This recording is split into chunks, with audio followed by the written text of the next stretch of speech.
hammasi vitaminlarini vaqtida ichib, o'zimga uxlashni yaxshi qilib yurganimda.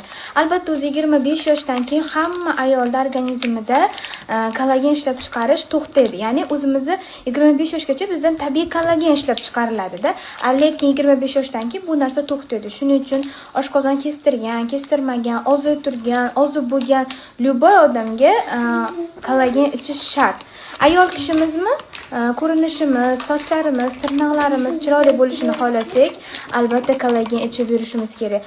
Mendan ko'p so'rashadi, qanaqa kollagen ichasiz? Qatdan olib ichasiz Lolaxon deyshadi. Qizlar, mana skrinshot qilib olinglar. Mana shu kollagendan ichaman men. NL'dagi bu, NL kompaniyaniki. Постоянно mana shu tepda qizda qoldiraman, mana shu qizdan olib ichaman. Kimga kerak bo'lsa, ham arzon narxda, ham originali, bilasizlar, hozir hamma narsani original baslari ham chiqib ketgan, aldanib qolmanglar. Mana shu qizga o't bosaling profillariga